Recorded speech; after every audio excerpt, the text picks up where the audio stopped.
नमस्कार। आज होने वाला है राम मंदिर की प्राण प्रतिष्ठा, रामलला की प्राण प्रतिष्ठा, राम मंदिर का इनॉग्रेशन। पूरे देश में माहौल ऐसा है, पहला मंडे है पूरे मेरे निगाहों में, जब से मैं मेरे होश संभाला है, पहला मंडे ऐसा है जिस पर संडे में लोगों ने ये बोला कि हमें मंडे का इंतजार है, वरना लोग बोलते हैं मंडे ऑफिस जाना पड़ेगा, बाय गॉड। संडे के बाद मंडे का इंतजार लोग कर रहे हैं। एक ऐसी चीज, 500 साल की हमारी वो गलती, या 500 साल हमारी कितनी बड़ी प्रॉब्लम्स थी, या 500 साल हिंदू एक नहीं था, ऐसा भी बोला जा सकता है, या दमन किया गया वो भी बोला जा सकता है। लेकिन आज रामलला को उनका घर मिलेगा, और साथ में बहुत सारी चीजें, और मैं ये भी बात करूंगा, लेकिन मैं ये भी बात करूंगा कि पाकिस्तान में प्याज की कीमत 300 क्रॉस की, ट्रिपल सेंचुरी लगाई, क्यों लगाई ये भी बात करेंगे। लेकिन उससे पहले बात करते हैं, एक वीडियो आपको दिखाऊंगा, हमारे देश के वो कम्युनिस्ट लोग जो कि हैं इस कंट्री के रहने वाले, लेकिन वो इंतजार कर रहे, वो पूजा, क्योंकि 21 तारीख कल लेनिन की डेथ एनिवर्सरी थी, तो वो ये वही लोग हैं जो कि रामलला के मंदिर पे नहीं जा रहे, लेकिन अपने ऑफिस में लेनिन की जयकारा लगाए। एक बार वीडियो देखिए, फिर हम बात करेंगे। भारत क्रांति जिंदाबाद जिंदाबाद जिंदाबाद भारत क्रांति जिंदाबाद जिंदाबाद जिंदाबाद आयोग जिंदाबाद जिंदाबाद जिंदाबाद आयोग जिंदाबाद जिंदाबाद जिंदाबाद दुनिया भर के मजदूरों एक हो एक हो एक हो दुनिया भर के मजदूरों एक हो एक हो एक हो लेनिन अमर रहे अमर रहे अमर रहे कॉमरेड स्टैलिन अमर रहें, ये लेनिन चाचा अमर रहें।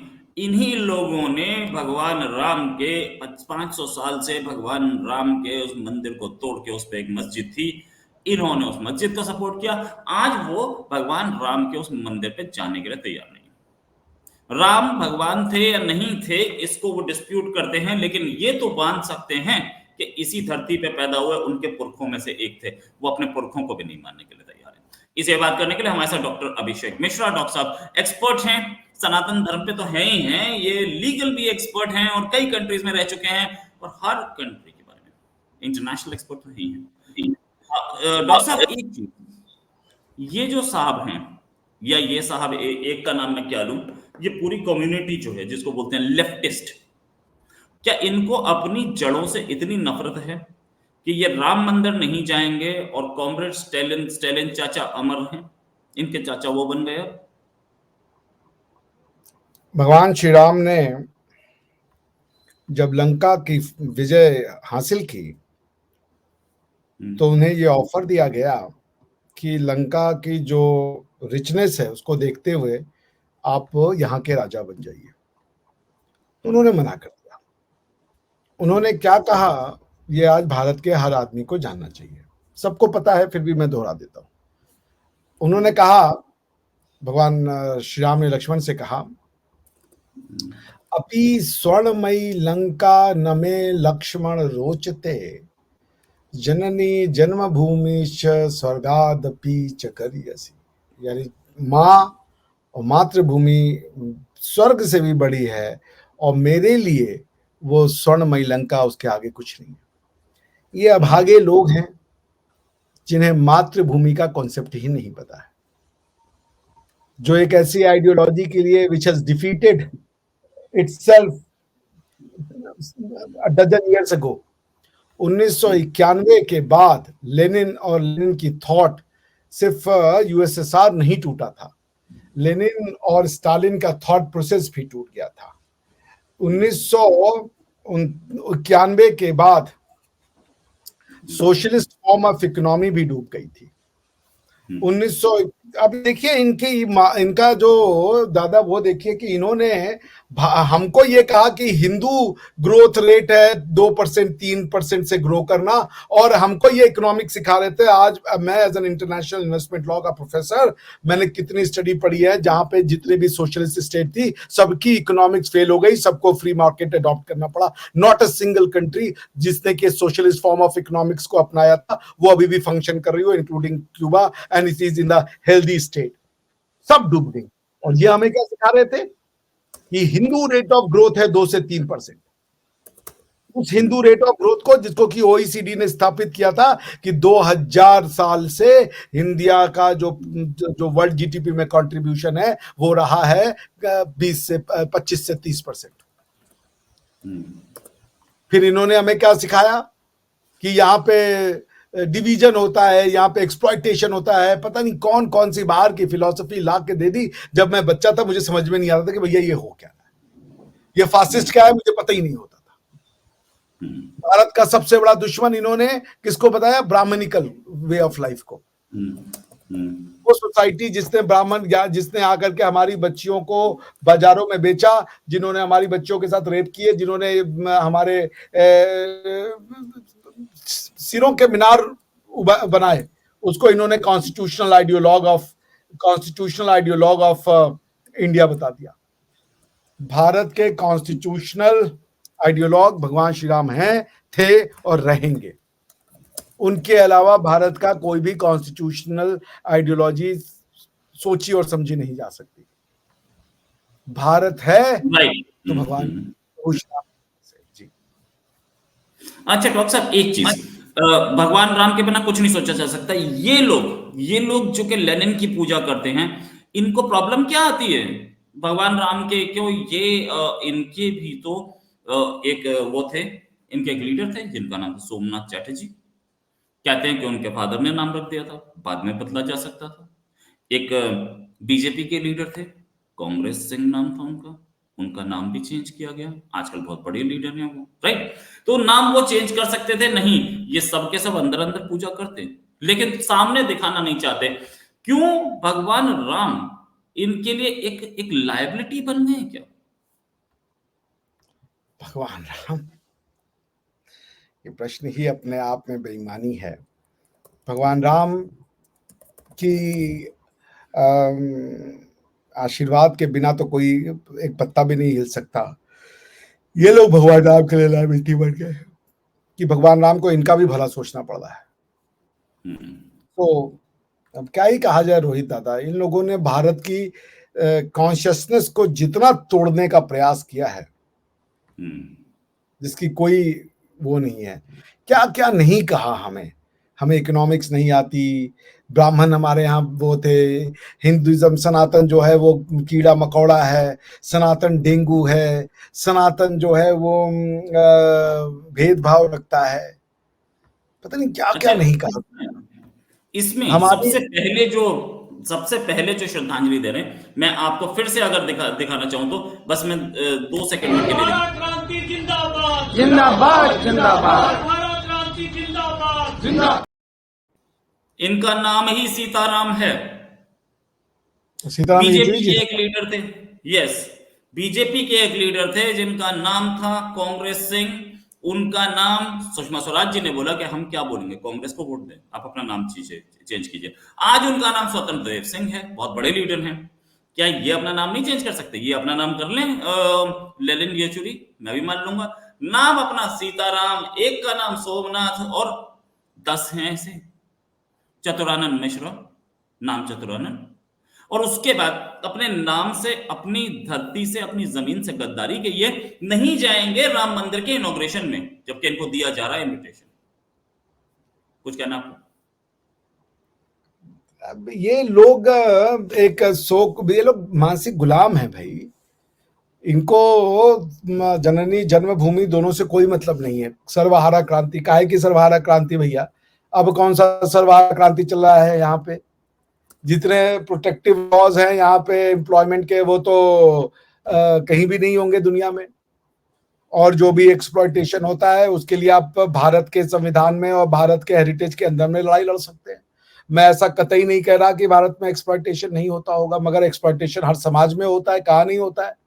उसको लड़ने के लिए आपको बाहर के आइडियोलॉजिकल मीन्स की जरूरत नहीं है। आप with in the constitutional framework, with in the heritage and the history of India, you can fight it ना।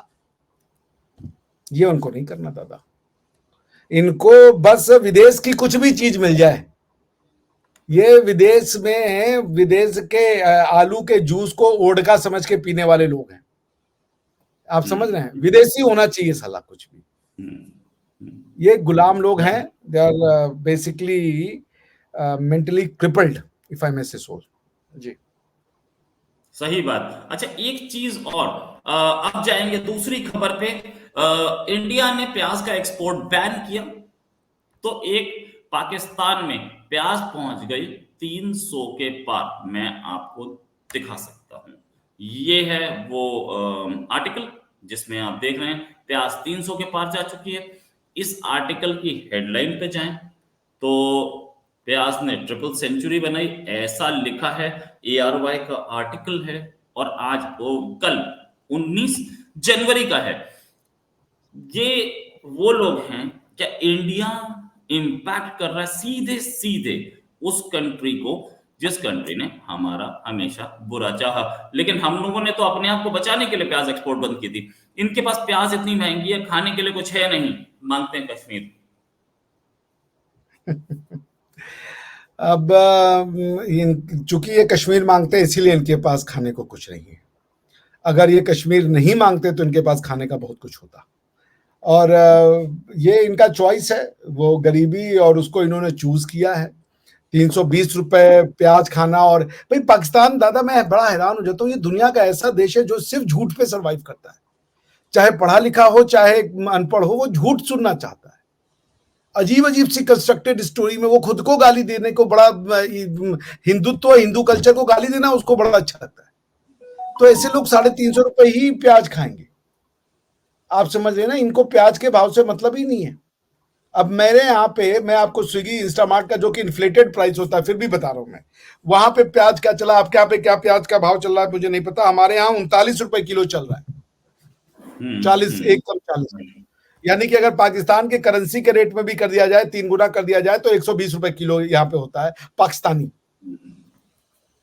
तो वो सोचिए कि वो, हाँ जी, यहाँ पे उससे सस्ता ही है। आप क्या कितने पे है? सस्ता ही है।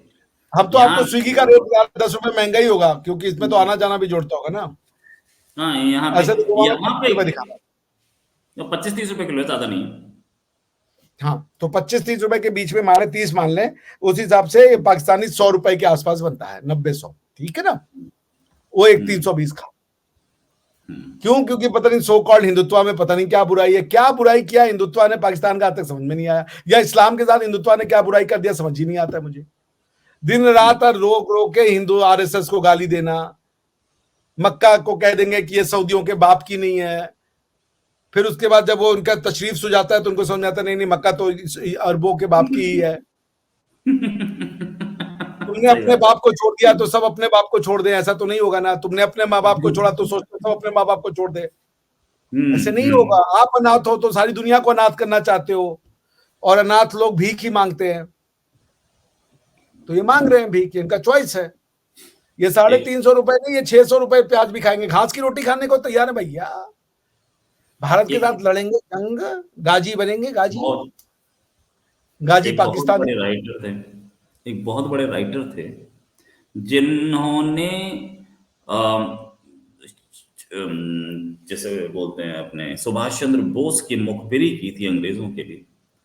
कहा जाता है, मेरे पास ऐसा कोई कॉन्क्रीट प्रूफ तो नहीं, लोग कहते हैं, तो मैंने आर्टिकल्स पढ़े कि मुखबिरी की थी और उनको अमेरिका ले गए थे। लेकिन एक चीज जो कि ये भी और बोली जाती थी वो ये कि उनको एंड तक मलाल इस चीज का रहा कि उनकी स्किन डार्क क्यों है, वो अंग्रेजों की तरह सख्त गोरे क्यों नहीं। और कई लोगों ने ये बात बोली कि उन्होंने बोली है। अच्छा, ये सोचने वाली बात है कि भाई आपकी स्किन वही रहेगी, आप आदमी तो वही रहोगे, आप लंदन रह लो, अमेरिका रह लो। आप अपने आप को अगर अरब मानते हो और अरबों की औलाद मानते हो, आप मानते रहो। 10 पीढ़ी पहले आपके परदादा के परदादा के परदादा कौन थे, किसी को नहीं पता, क्योंकि ये तो थ्रू वर्ड आ रहा है, उनकी फोटो आपके हाथ में तो है नहीं, ना फैमिली ट्री आपके हाथ में। आप अपने आप को अरबों की औलाद भले माने, आपकी स्किन वही है और आपका DNA वही है। उसके बाद ये भी उन्हीं की तरह हैं जो कि लेनिन चाचा की जगह किसी और के जयकारा कर रहे हैं।